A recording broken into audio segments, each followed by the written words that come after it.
على رسوله النبي الكريم المكين الرؤوف الرحيم. أما بعد فأعوذ بالله من الشيطان الرجيم. بسم الله الرحمن الرحيم. قال الله تبارك وتعالى في كلامه المجيد والفرقان الحميد: يا بني إنها إن تك مثقال حبة من خردل فتكن في صخرة أو في السماوات أو في الأرض يأتي بها الله إن الله لطيف خبير. يا بني أقم الصلاة وأمر بالمعروف وانهى عن المنكر واصبر على ما أصابك إن ذلك من عزم الأمور ولا تسعر خدك للناس ولا تمش في الأرض مرحا إن الله لا يحب كل مختال فخور واقصد في مشيك واغضض من صوتك إن أنكر الأصوات لصوت الحميد. صدق الله العظيم وبلغنا رسوله النبي الكريم. إن الله وملائكته يصلون على النبي يا أيها الذين آمنوا صلوا عليه وسلموا تسليما. اللهم صل على سيدنا ومولانا محمد وعلى آل سيدنا ومولانا محمد وبارك وسلم. الصلاة والسلام عليك يا سيدي يا رسول الله وعلى آلك وأصحابك يا سيدي يا حبیب اللہ. نہایت واجب الاحترام بزرگ و دوست عزیز ساتھیو، اللہ رب العزت کا لاکھ لاکھ احسان اور شکر ہے کہ اس رب کریم نے اپنے گھر کے اندر بیٹھ کے اپنا ذکر کرنے کی توفیق بخشی. آپ کے سامنے قرآن کریم کی سورہ لقمان میں سے چند آیات بینات تلاوت کرنے کا شرف حاصل کیا ہے. اللہ رب العزت نے حضرت لقمان کا ذکر قرآن کریم کے اندر فرمایا اور ان کی حکمت بھری باتوں کو بیان فرمایا، اور بیان کرنے کا مقصد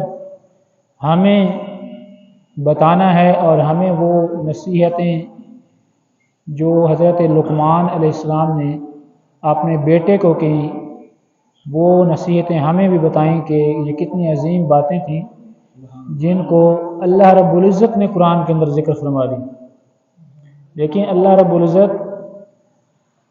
بڑی عظیم ذات جب کسی بندے کا ذکر فرما دے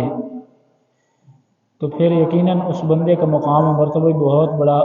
بلند ہو جاتا ہے. تو حضرت لقمان کا جو ذکر ہے اللہ رب العزت نے قرآن کریم کے اندر فرمایا اور بتایا کہ انہوں نے اپنے بیٹے کو کیا نصیحتیں فرمائیں. تو وہ کافی ساری نصیحتیں ہیں، ان میں سے میں نے چند آپ کے سامنے بیان کروں گا. تو اللہ رب العزت قرآن کے اندر فرماتا ہے کہ حضرت لقمان علیہ السلام نے اپنے بیٹے کو یہ نصیحتیں کی جو پہلے شرک کے حوالے سے ہیں کہ اللہ کے ساتھ کسی کو شرک نہیں ٹھہرانا، شریک نہیں ٹھہرانا، اور پھر آگے والدین کے ساتھ حسن سلوک کی بھی بات کی، اور جو ابھی میں نے آیات بینات آپ کے سامنے تلاوت کی ہیں ان کے اندر حضرت لقمان یہ فرما رہے ہیں کہ یا بنیا، اے میرے بیٹے، انہا ان تک مثقال حبۃ من خردل فتکن فی صخرۃ او فی السماوات او فی الارض یأتی بها اللہ.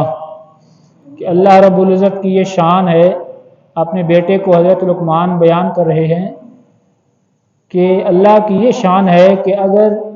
کوئی نیکی یا کوئی برائی ان تکو مثقال حبۃ من خردل، کہ اگر کوئی ذرہ برابر، رائی کے دانے کے برابر بھی اگر کوئی نیکی یا کوئی برائی ہوگی تو اللہ رب العزت کی شان یہ ہے کہ اس کے سامنے کوئی چیز چھپی ہوئی نہیں ہے. فَتَكُنْ فِي صَخْرَةٍ أَوْ فِي السَّمَاوَاتِ، اگرچہ وہ کسی چٹان، دور دراز جنگل کے اندر کسی چٹان کے اندر ہو، یا او فی السماوات یا آسمانوں کے اندر ہو، او فی الارض یا زمین کے کسی گوشہ کے اندر ہو، اللہ رب العزت کی یہ شان ہے کہ یاتی بہ اللہ، قیامت کے دن اللہ رب العزت وہ سب آپ کے سامنے لائے گا۔ گویا یہ جو ذکر فرمایا کہ مثال سے واضح فرمایا کہ اگر یہاں پہ جو رائی کے دانے کے برابر علماء نے لکھا ہے کہ ان تکو کا مرجع اگر نیکی ہے تو پھر نیکی کی طرف اشارہ ہے، اور اگر اس سے مراد خطیت اگر اس کا مرجع برائی ہے تو برائی کی طرف اشارہ ہے، کہ اگر نیکی یا برائی انسان نے اگر کی ہوگی دنیا کے کسی کونے کے اندر، چاہے وہ چٹانوں کے اندر ہی چھپی ہوئی کیوں نہ ہو، چاہے وہ چٹان کی مثال اس لیے دی کہ چٹان چونکہ دور دراز جنگل کے اندر ہوتی ہے، اس لیے چٹان کے اندر اگر چھپی ہوئی ہو، یا فرمایا کہ او فی السماوات یا آسمانوں کے اندر ہو، او فی الارض یا زمین کے اندر کہیں بھی ہو، اگر وہ نیکی انسان نے کی ہوگی یا انسان نے برائی کی ہوگی تو اللہ کی شان یہ ہے کہ وہ یأتی بہ اللہ، ساری کی ساری نیکیاں اور برائیاں تمہارے سامنے لائے گا۔ تو قیامت کے دن ہر چیز، تمام نامہ اعمال انسان کے ہاتھ میں تھما دیا جائے گا۔ تو انسان اپنے آپ کو کیا سمجھتا ہے کہ میں چھپ چھپ کے گناہ کر لوں گا تو شاید میں بچ جاؤں گا، یا انسان یہ سمجھتا ہے کہ میں اس گناہ کو کر رہا ہوں تو توبہ کی امید کے اوپر گناہ کرنا یہ سب سے بڑی بے وقوفی ہے کہ انسان کہے کہ اب گناہ کر لوں اور پھر میں توبہ کر لوں گا۔ اس طرح اگر انسان کرے تو یہ بہت بڑی نادانی ہے کہ اللہ رب العزت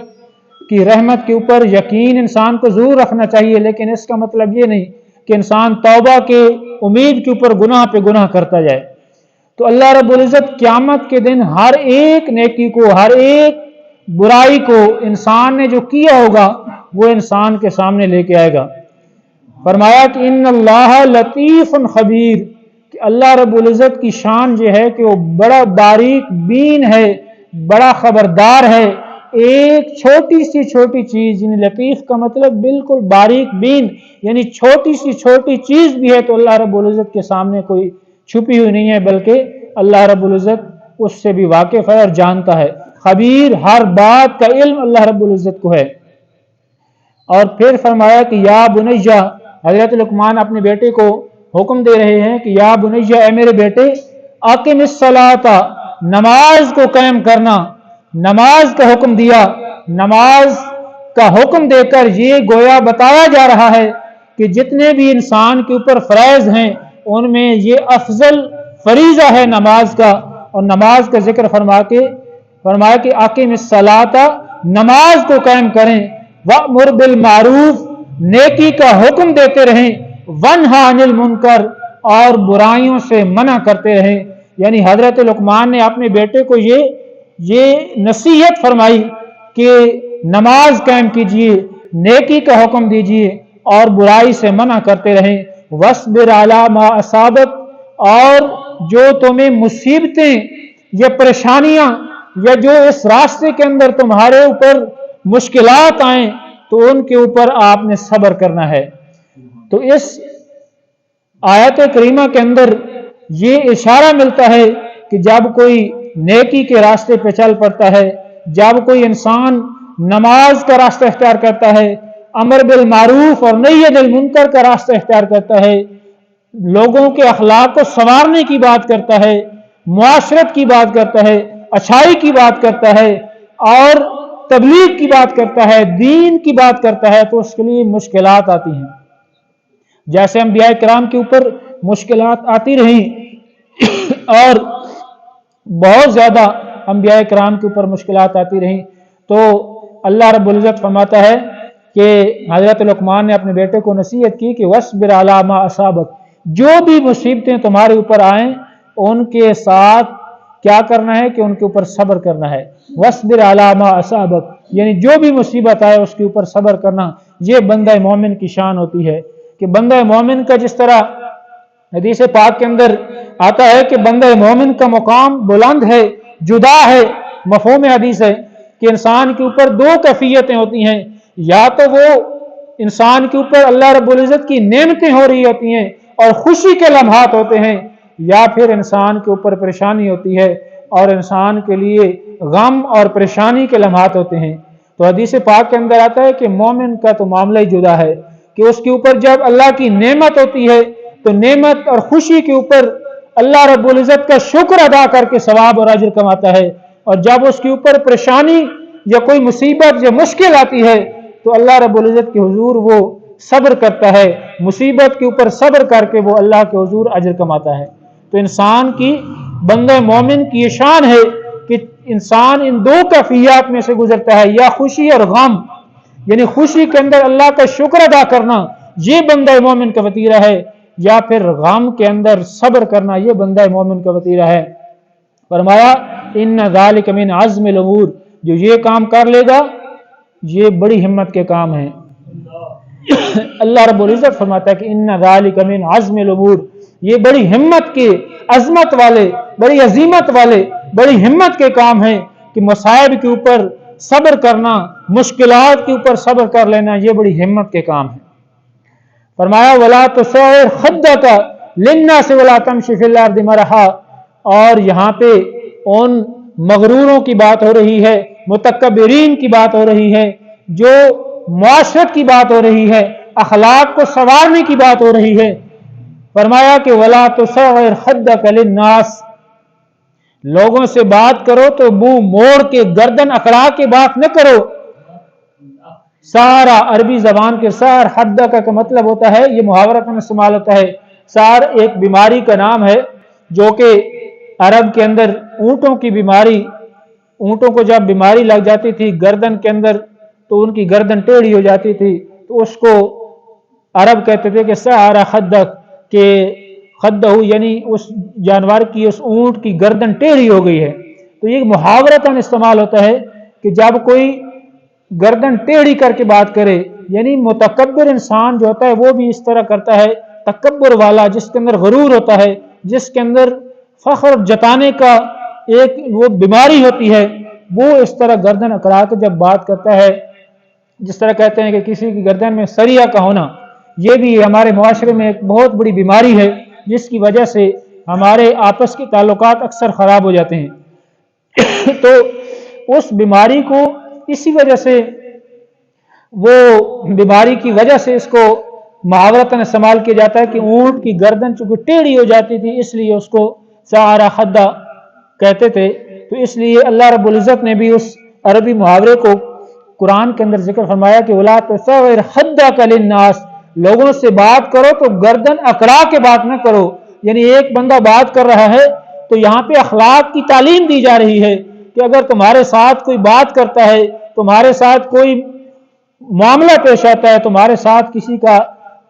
اگر کوئی لین دین ہے، کوئی بات کرتا ہے، اخلاقیات کے دائرے کے اندر رہ کے بات کرو، اور پھر اپنے اندر یہ جو تکبر ہے، تکبر کی بیماری کو اپنے اندر سے نکالیں۔ اور حدیث پاک میں آتا ہے کہ جس کے دل کے اندر رائی کے دانے کے برابر بھی اگر تکبر ہوگا تو وہ جنت میں داخل نہیں ہوگا۔ رائی کے دانے کے برابر بھی اگر تکبر ہوگا تو جنت کے اندر داخل نہیں ہوگا۔ تو اللہ رب العزت نے منع فرمایا ہے کہ تکبر سے دور رہیں اور لوگوں کے ساتھ بات کریں تو پیار کے ساتھ، محبت کے ساتھ، اخلاق کے ساتھ بات کریں۔ وَلَا تَمْشِ فِي الْأَرْضِ مَرَحًا، اور زمین کے اوپر چلیں تو اکڑ کے نہ چلیں بلکہ عاجزی کے ساتھ چلیں۔ اللہ رب العزت نے مختلف مقامات پہ اس کا ذکر فرمایا، اور یہاں پہ بھی فرمایا کہ وَلَا تَمْشِ فِي الْأَرْضِ مَرَحًا، زمین کے اوپر اکڑ کر نہ چلیں۔ اور اکڑ کے چلنے سے مراد یہ ہے کہ زمین کے اوپر انسان کی چال سے جب پتہ چلے کہ یہ مغرور اور متکبر شخص ہے، اس انداز سے تیز یا انسان اکڑ کے جو چلتا ہے اس سے منع فرمایا کہ وَلَا تَمْشِ فِي الْأَرْضِ مَرَحًا، زمین کے اوپر اکڑ کے نہ چلیں۔ إِنَّ اللَّهَ لَا يُحِبُّ كُلَّ مُخْتَالٍ فَخُورٍ، اللہ رب العزت ہر خود پسند کو اور تکبر کرنے والے کو پسند نہیں فرماتا۔ کل مختال فخور، مختال ہوتا ہے کہ انسان کے اندر ایک بیماری ہوتی ہے، ایک بیماری ہے خود پسندی کی، کہ انسان اپنے آپ کو سمجھتا ہے کہ میں بہت بڑا ہوں اور دوسروں کو انسان کم تر سمجھتا ہے۔ مختال ایسا شخص جو اپنے آپ کو بڑا سمجھے اور خود پسند ہو اس کے اندر یہ بیماری دل کی بیماری ہوتی ہے کہ انسان اپنے آپ کو بڑا سمجھتا ہے۔ فرمایا کہ لا يحب ان اللہ لا يحب كل مختال فخور، اللہ رب العزت ہر خود پسند شخص کو، فخور تکبر کرنے والے کو،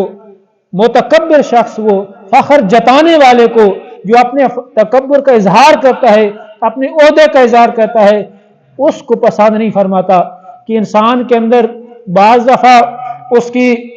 ہو جاتی ہے، کوئی دولت کی وجہ سے انسان کے اندر یہ تکبر آ جاتا ہے، یا عہدے کی وجہ سے تکبر آ جاتا ہے، یا حسن کی وجہ سے انسان کے اندر تکبر آ جاتا ہے۔ تو جو بھی اپنے تکبر کا اظہار کرتا ہے، اللہ رب العزت فرماتا ہے کہ ان اللہ لا يحب كل مختال فخور، کہ اللہ رب العزت ہر متکبر شخص کو پسند نہیں فرماتا۔ وقصد فی مشرق، اپنی چال کے اندر میانہ روی رکھیں، یعنی نہ تو اتنا تکبر کے انداز میں چلیں اور نہ بالکل مریل چال انسان چلے کہ انسان کی چال سے اسلام کی شان کے اوپر بھی حرف آئے، بلکہ فرمایا کہ وقصد فی مشرق، اپنی چال کے اندر میانہ روی اختیار کریں، اور فرمایا وغضض من صوتک، اپنی آواز کو پست رکھا کریں۔ آواز پست رکھنے سے مراد یہ ہے کہ انسان اخلاق کے دائرے کے اندر بات کرے۔ ہاں کہیں پہ انسان کو آواز بلند کرنی پڑتی ہے، جس طرح انسان آڈینس سے خطاب کر رہا ہو، لوگوں سے مجمع سے بات کر رہا ہو، اس کو اونچی آواز میں بات کرنا پڑتی ہے، یا پھر انسان کسی کو نصیحت کر رہا ہے اور زیادہ لوگ ہیں جہاں پہ انسان کا آواز پہنچانا ضروری ہے تو وہاں پہ وہ بلند آواز میں بات کر سکتا ہے، ورنہ یہ انسان کا چیخنا، چلانا اور بری باتوں کے اندر گالی گلوچ کرنا اور لوگوں کے اوپر زیادہ اونچی آواز میں چلانا، کسی کی عزت نفس کے اوپر جس طرح حرف آئے، تو اس سے اللہ رب العزت نے منع فرمایا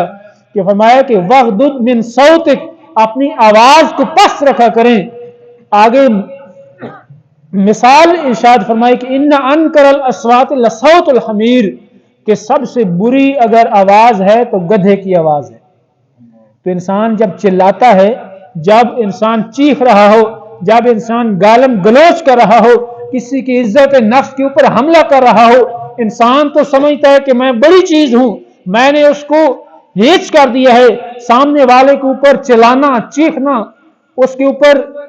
جو آوازیں کسنا، انسان یہ سمجھتا ہے کہ میں کوئی بڑا انسان بن گیا ہوں۔ اللہ رب العزت فرماتا ہے کہ ان انکر الاصوات لصوت الحمیر، کہ اگر سب سے بری اگر آواز ہے تو وہ گدھے کی آواز ہے۔ انسان اس طرح چلا چلا کر اپنے آپ کو کوئی بڑا اگر سمجھتا ہے تو یہ اس کی غلط فہمی ہے کہ اس طرح چلا چلا کر برائی کو ہی انسان پروموٹ کرتا ہے۔ بری آواز جو ہے نا، انسان کو بار اونچی آواز میں چلانا، چیخنا، گالم گلوچ کرنا، یہ منع فرمایا گیا ہے، اور اس طرح انسان کو آداب کا خیال رکھنا چاہیے۔ تو ان آیات بینات کے اندر اللہ رب العزت نے حضرت لقمان کا ذکر فرما کے ان کی یہ باتیں بتائی ہیں کہ یہ باتیں وہ ہیں جو نصیحت کی ہے حضرت لقمان نے اپنے بیٹے کو، اور یہ ہماری تربیت کے لیے، ہمارے کردار کو بہتر کرنے کے لیے، ہمارے اخلاق کو سنوارنے کے لیے، ہماری معاشرت کو سنوارنے کے لیے، ہمارے اخلاق اور معاملات کو بہتر کرنے کے لیے اللہ رب العزت نے قرآن کریم کے اندر ان نصیحتوں کو، ان پند و نصائح کو ذکر فرمایا۔ تو ہمیں چاہیے کہ ان نصیحتوں کے اوپر عمل کریں، کیونکہ یہ وہ نصیحتیں ہیں جو اللہ رب العزت نے قرآن کے اندر بیان فرما دی۔ اس سے حضرت لقمان کا مقام اور ان کی حکمت اور دانائی بھی ظاہر ہوتی ہے کہ کتنے عظیم انسان تھے جن کی نصیحتوں کو اللہ رب العزت نے قرآن کے اندر ارشاد فرما دیا۔ تو ان کا مختصراً جو خاکہ ہے وہ یہ ہے کہ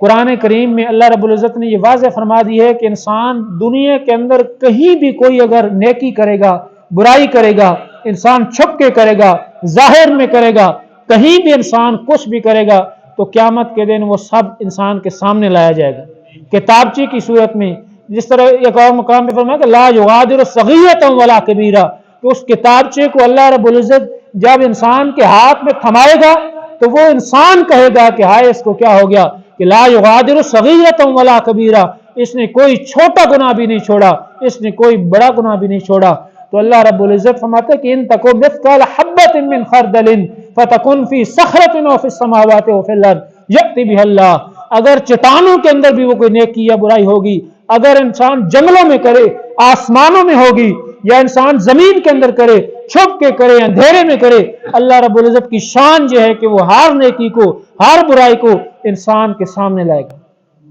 تو جب انسان کے سامنے آئے گی تو اس وقت انسان کو خبر ہوگی ان اللہ لطیف خبیر، کہ بے شک اللہ رب العزت باریک بین ہے، خبردار ہے، ہر چیز کو جانتا ہے۔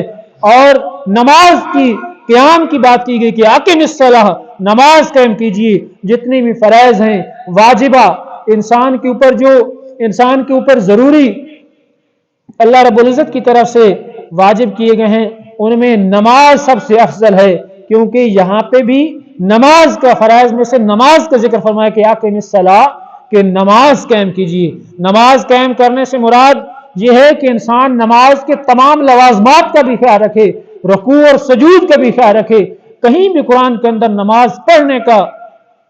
اقرأ الصلاۃ نہیں فرمایا، فرمایا کہ اقم الصلاۃ، اقیم الصلاۃ، اقیم کی بات کی، قیام کی بات کی، نماز قائم کرنے کی بات کی۔ نماز قائم کرنے سے کیا مراد ہے کہ نماز کے تمام ضروریات، تمام لوازمات کا خیال رکھا جائے، اچھے طریقے سے وضو کیا جائے، خشوع و خضوع کے ساتھ نماز ادا کی جائے۔ قیام کے اندر انسان کھڑا ہے تو قیام کے لوازمات کا خیال رکھے، جہاں پہ ہاتھ باندھنے ہاتھ کو وہاں پہ باندھے اور ہاتھوں کو بار بار حرکت نہ دے۔ ہماری عادت ہوتی ہے کہ جی نماز کے دوران بھی انسان کھڑا ہے تو یہ خشوع و خضوع کے خلاف ہے کہ ہاتھوں سے کھجلی کر لی، حالانکہ عموماً یہ بھی دیکھا گیا کہ بایاں ہاتھ نیچے سے نکال کے لوگ اپنی جو ہے نا خارش کر لیتے ہیں، کھجلی کر لیتے ہیں، تو اس سے نماز بھی ٹوٹ جاتی ہے۔ کہ اگر یہ ایک عمل کثیر ہوتا ہے، ایک عمل قلیل ہوتا ہے، تو عمل قلیل یہ ہوتا ہے کہ چھوٹا سا عمل کیا جائے جس سے بنا تھوڑا سا چھوڑا پھر رکھ لیا، تو یہ عمل قلیل ہے۔ لیکن ایسے نیچے سے ہاتھ بنا نکالے بایاں اور پھر وہ کھجلی بھی کر رہا ہے، پھر اپنے کپڑے بھی ٹھیک کر رہا ہے، تو یہ عمل کثیر میں آ جاتا ہے، اس سے نماز بھی ٹوٹ جاتی ہے۔ اس لیے انسان کو احتیاط کرنی چاہیے۔ نماز کے قائم کرنے کی بات ہو رہی ہے، یعنی قیام، رکوع، سجود، ہر چیز کو خشوع و خضوع کے ساتھ، اس کے لوازمات کے ساتھ، پوری توجہ کے ساتھ جو ہم پڑھ رہے ہیں، ہمیں پتہ ہونا چاہیے کہ ہم اللہ کے حضور کیا پڑھ رہے ہیں۔ ہمیں پتہ ہی نہیں ہے کہ ہم اللہ کے حضور کیا پڑھ رہے ہیں، اللہ کے ساتھ بات کریں، جس کو الصلاۃ معراج المؤمنین کہا گیا، کہ نماز جو ہے نا مومن کی معراج ہے۔ معراج کیوں قرار دیا گیا؟ معراج سب سے بلند مقام ہے۔ ایک آقا علیہ الصلوۃ والسلام اللہ کے محبوب کی معراج ہے، وہ تو بہت بلند ہے۔ وہ معراج تو تمام آسمانوں سے بھی اوپر آقا علیہ السلام چلے جاتے ہیں، سدرۃ المنتہا سے بھی اوپر چلے جاتے ہیں۔ مقام سدرۃ المنتہا سے اوپر مقام کعبہ قوسین اور ادنیٰ کے مقام پہ چلے جاتے ہیں، اس کو اللہ رب العزت نے مقام معراج فرمایا۔ اور پھر بندہ مومن کے آقا علیہ السلام نے فرمایا کہ الصلاۃ معراج المومنین، کہ نماز بندہ مومن کی معراج ہے، کیونکہ آقا علیہ السلام اللہ کے حضور جاتے ہیں تو اللہ کے ساتھ کلام کرتے ہیں، اور ایک بندہ مومن بھی اگر دیکھا جائے تو نماز کے اندر اپنے رب سے کلام کرتا ہے، رب کی حضور کھڑا ہوتا ہے، اپنے رب کو کہتا ہے کہ اہدنا الصراط المستقیم، باری تعالی ہمیں صراط مستقیم عطا کر۔ اور کہیں پہ کہتا ہے الحمدللہ رب العالمین، کہیں پہ کہتا ہے کہ ایاک نعبد و ایاک نستعین، باری تعالی ہم فقط تیری عبادت کرتے ہیں اور تجھ سے مدد مانگتے ہیں۔ یعنی اللہ کے حضور جو ہم کہہ رہے ہیں وہ ہمیں پتہ ہونا چاہیے کہ ہم اللہ کے حضور کیا کہہ رہے ہیں۔ لہذا یہ نماز کے قائم کرنے کی ساری شرائطیں، سارے لوازمات ہیں، تو نماز کو قائم کرنا چاہیے۔ نماز کے قائم کے اندر ساری باتیں آ جاتی ہیں، خشوع و خضوع آ جاتی ہے، وضو آ جاتا ہے، وقت پر پابندی آ جاتی ہے، جماعت کے ساتھ آ جاتی ہے، جماعت کا ساتھ پابندی کے ساتھ باجماعت نماز ادا کرنا، اور پھر جو سارے آخر میں دعا کرنا، الدعاء مخ العبادت فرمایا گیا۔ ایسے بھی ہوتا ہے کہ جلدی جلدی نماز پڑھی اور پھر جلدی جلدی نکل گیا، اور آقا علیہ الصلوۃ والسلام نے فرمایا کہ الصلاۃ الدعاء مخ العبادت، فرمایا کہ دعا جو ہوتی ہے یہ تمام عبادت کا مغز ہوتا ہے، مغز بنیادی سینٹرل جو چیز ہوتی ہے، جو مرکزی چیز ہوتی ہے، اس کو قرار دیا جاتا ہے۔ تو آقا علیہ الصلوۃ والسلام نے دعا کو عبادت کا مغز قرار دیا۔ اور دعا ہم عموماً جب مانگتے ہیں، اپنی عربی میں بھی دعا مانگنی چاہیے، لیکن اللہ رب العزت ساری زبانوں کو سمجھتا ہے، انسان اللہ کے حضور اپنے انداز سے دعا مانگے کہ باری تعالیٰ جو انسان جو سمجھتا ہے اپنے آپ کو، انسان اللہ کے حضور گناہگار پیش کرے، اور انسان اپنے گریبان میں جا کے تو ہیں ہی ہم گناہگار، کہ کتنے گناہ کیے ہیں، اپنے گناہوں کو یاد کر کے انسان کو اللہ کے حضور دعا مانگنی چاہیے۔ اور جب انسان عبادت کے بعد دعا اچھے طریقے سے مانگتا ہے، خشوع و خضوع کے ساتھ، اللہ رب العزت کی رضا کے لیے، اللہ کو راضی کرنے کے لیے ساری دعائیں مانگنی چاہیے، لیکن سب سے افضل دعا یہ مانگنی چاہیے کہ باری تعالیٰ تو راضی ہو جا۔ جب اللہ رب العزت راضی ہو جاتا ہے تو سارے خزانے کھل جاتے ہیں، تجھی کو مانگ لیا سارا، جس طرح نعت میں بھی آتا ہے نا کہ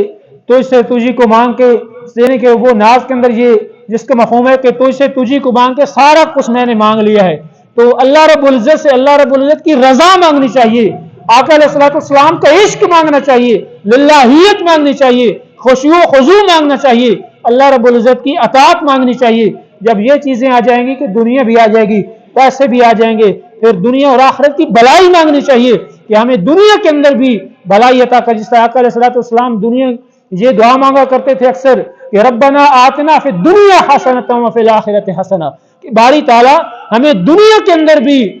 خوشنودی اور اچھائی عطا کر، بھلائی عطا کر، اور آخرت کے اندر بھی ہمیں بھلائی عطا کر۔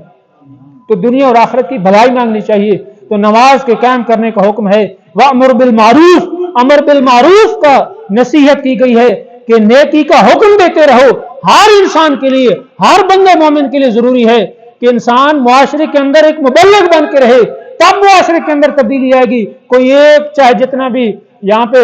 سر کھپاتا رہے، کوئی تبدیلی نہیں آتی جب تک کہ ہر انسان مبلغ نہ بن جائے، ہر انسان کے اندر تبدیلی نہ آ جائے۔ اللہ رب العزت نے ہر ایک کو وَأْمُرْ بِالْمَعْرُوفِ وَانْهَ عَنِ الْمُنْکَرِ کہ نیکی کا حکم دیتے رہیں، برائی سے منع کرتے رہیں۔ ہر انسان کے لیے لازمی ہے کہ وہ نیکی کا حکم دیتا رہے، برائی سے منع کرتا رہے۔ انسان کو بڑا اچھے طریقے سے پتا ہے کہ نیکی کیا چیز ہے، برائی کیا چیز ہے۔ وَاصْبِرْ عَلَىٰ مَا أَصَابَكَ، اور جب اس طرح کا کام انسان کرتا ہے اس کو مشکلات آتی ہیں، جب مشکلات آتی ہیں تو اس کے اوپر فرمایا کہ تم نے صبر کرنا ہے۔ جب صبر کر لیں گے تو پھر یہ بڑی ہمت کا کام فرمایا، ان ذالک من عزم الامور، یہ بڑی ہمت کے کام ہے۔ انسان سمجھتا ہے کہ میں نے اسے بڑی سنا دی ہیں، کھری کھری سنا دی ہیں، یہ کوئی ہمت کا کام نہیں ہے۔ چاہے تمہیں کوئی گالیاں سنا دے، تم اس کے اوپر اگر دعائیں دے کے جاتے ہو تو یہ ہمت کا کام ہے، صبر کر جاتے ہو تو یہ ہمت کا کام ہے، کسی کو معاف کر دیتے ہو تو یہ ہمت کا کام ہے۔ ان ذالک من عزم الامور، یہ ہمت کے کام ہے۔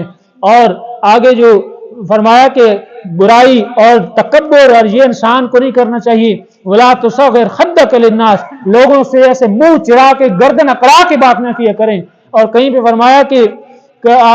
جو ہے نا ان اللہ لا يحب كل مختال فخور، کہ اللہ رب العزت کسی متکبر شخص کو، خود پسند کو، اپنی برائیاں کرنے والے، اپنے آپ کو بڑا سمجھنے والے، لوگوں کے سامنے بڑا ظاہر کرنے والے، ایسے لوگوں کو پسند نہیں فرماتا۔ اللہ رب العزت عاجزی کو پسند فرماتا ہے۔ تو اللہ رب العزت سے دعا ہے کہ اللہ رب العزت ہمیں عمل کی توفیق عطا فرمائے۔ وما علیہ الا البلاغ المبین۔